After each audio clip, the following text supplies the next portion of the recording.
पति अगर बीमार है तो पत्नी का फर्ज क्या है? धर्म पत्नी का उसकी सेवा करना, जल्दी ठीक हो जाओ, मौसम्बी का जूस बनाना, एप्पल काट के देना, दवाई समय पर देना, स्नान कराना, ये धर्म पत्नी का लक्षण है।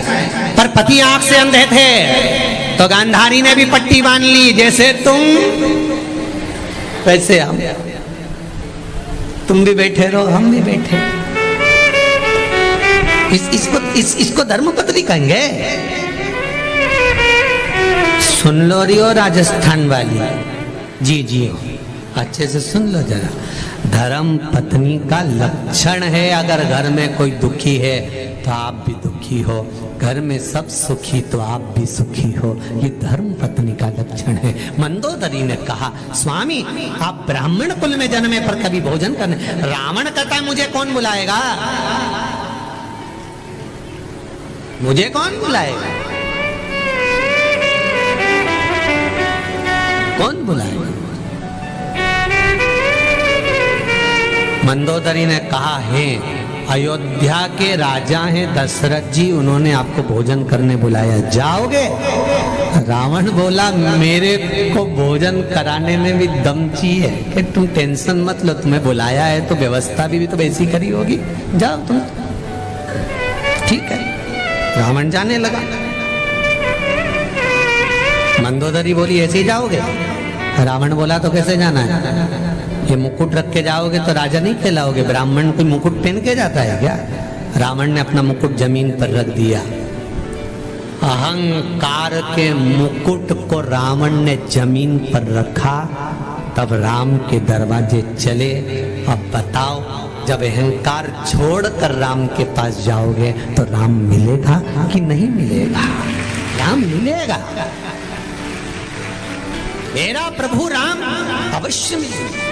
रावण गए, आलक जगाई, दरवाजे पर सूचना गई दशरथ जी के एक ब्राह्मण आया है भोजन करने के लिए। दशरथ जी दौड़ कर गए,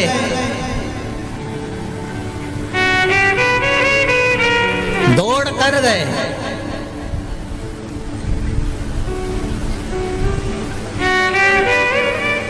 और दौड़ कर जाकर दशरथ जी महाराज ने रावण को देखा, रावण के चरण को पखारा, क्योंकि ब्राह्मण आया है।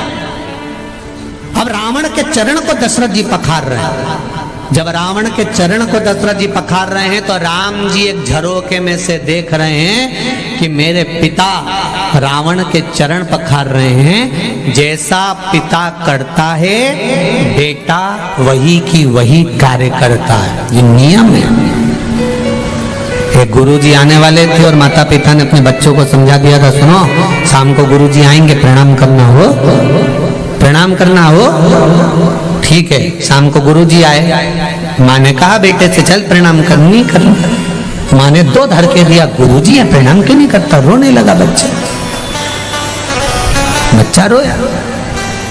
अब जब बच्चा रोया तो पिताजी आए, पिताजी ने कहा बेटा अपने गुरुजी है प्रणाम कर, नहीं करना। पिताजी ने भी दो धर के दिए। इतने में गुरुजी ने पूछा काय को मार रहे हो कि प्रणाम नहीं कर रहा? तो गुरुजी बोले वो नहीं कर रहा तो मत करने दो, कम से कम तुम दोनों तो करो। अब माता पिता ने जैसे झुक के प्रणाम करा, बच्चे ने देखा तो बच्चे ने साष्टांग दंडवत करा, क्योंकि हम बदलेंगे युग बदलेगा, हम सुधरेंगे युग सुधरेगा। उन्होंने प्रणाम करा तो इन्हें पूरा करा। राम जी ने देख लिया दशरथ जी चरण धुला रहे हैं तो मुझे भी चरण धुलाना पड़ेगा। आज दशरथ जी ने धुलाए। जब रामेश्वर धाम की स्थापना हुई, कोई विद्वान पंडित नहीं मिला, तब हनुमान जी लंकाधिपति रावण को लेकर आए थे और रावण ने पूजन कराई थी। जब रावण ने पूजन कराई तब राम जी ने रावण के चरण धोए तो रावण ने आशीर्वाद दिया, विजय भव। जैसे ही दिया विजय भव होने का आशीर्वाद, इतनी देर में तो हनुमान जी पास में खड़े तो उन्हें कोनी मार के कहा हार गया क्या? रावण बोला हारा मारा नहीं हूं, मैं जिस जगह पर खड़ा हूं गुरु की गादी है, गुरु की गादी पे मर्यादा में रहना पड़ता है। गुरु के चरण धुलाए हैं इसलिए गुरु ने आशीर्वाद दिया है। युद्ध के मैदान में तो भले मर जाऊं पर लड़ूंगा जरूर, चाहे कुछ भी हो।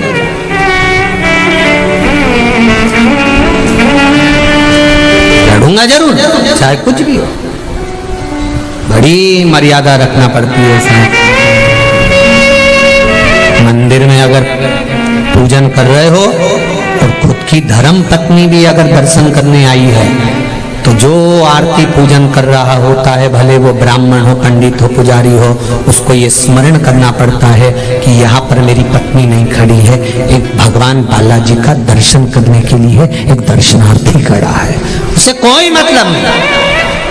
बेटा भी आया तो दर्शनार्थी है, पत्नी भी आई तो दर्शनार्थी है, पिता है तो दर्शनार्थी है। जब तक वो बालाजी सरकार के पास में है, जब तक वो बाबा के पास में है, जब तक वो परमात्मा के पास में है, तब तक वो बेटा नहीं, तब तक वो पति नहीं, तब तक वो 1008 संत श्री मोहनदास महाराज है।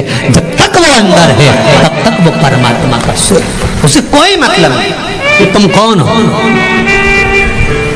उसकी भक्ति। चरण धुलाए, रावण अंदर गए, भोजन करने के लिए पूछा, बोलो ब्राह्मण देवता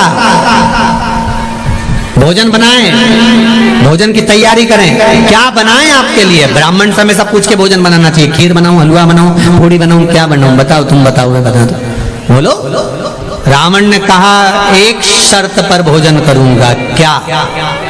भोजन अगर सीता बनाएगी तो करूंगा, नहीं तो नहीं करूंगा। अब जाकर सबने सीता जी से कहा, जानकी जी भोजन बनाओ। सीता जी बोली, मैं भोजन क्यों बनाऊं? अभी तो मेरे हाथ की मेहंदी नहीं छूटी है। ऐसा सुना है पहली बार अगर बहू भोजन बनाती है तो अपने पितरों को जिमाती है, ससुर सास को जिमाती है या पति को जिमाती है। ना तो ये मेरा पितर है, ना ये मेरा ससुरा है, और ना ये मेरा कोई, तो मैं भोजन क्यों बनाऊं? विश्वामित्र जी ने कहा, जानकी ब्राह्मण जब भोजन करता है तो वो घर के पूर्वजों के भाव से करता है, या पितरों को मानकर भोजन कराए बनाइए। सीता जी ने भोजन बनाया, रावण ने भोजन करा। दशरथ जी थाली लेकर आए तिलक करने के लिए, और दक्षिणा मांगो, क्या दूं मैं आपको? लो दक्षिणा मांगिए। रावण कहता, सुनो दशरथ जी महाराज, जिसके कारण मैं भोजन करने आया हूं, जिसने मुझे भोजन बनाकर खिलाया, दक्षिणा भी वो ही देगी, उसको बुलाओ। कौन? बोलो बोलो, जम के बोलो। सीता, बुलाओ उसको। माता जानकी आई, सिर पे पल्लू, हाथ जोड़कर खड़ी है, बोलिए ब्राह्मण देवता दक्षिणा क्या दूं मैं आपको? बोलो क्या दूं मैं दक्षिणा? बताओ आप, क्या दिया जाए? रावण कहते हैं, सीता को देखा ऊपर से नीचे तक और देखकर कहा, जो मांगूंगा सीता वो तुम दे दोगी?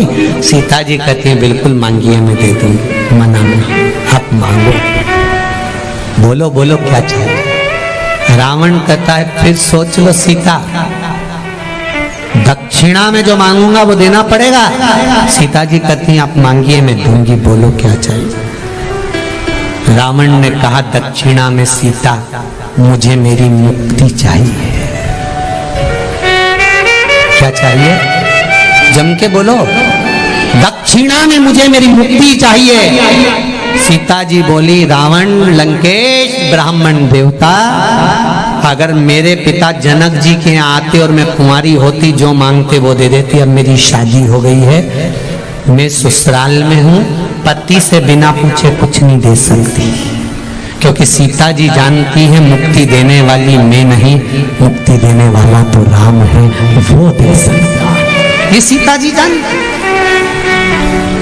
सीता जी गई, राम जी के चरणों में जाकर प्रणाम कर कर कहा, स्वामी, दरवाजे पर ब्राह्मण भोजन करने आया है और उसने दक्षिणा में मुक्ति मांगी है, दे दूं? राम जी ने कहा, दे दो सीता, उसे मुक्ति दे दो।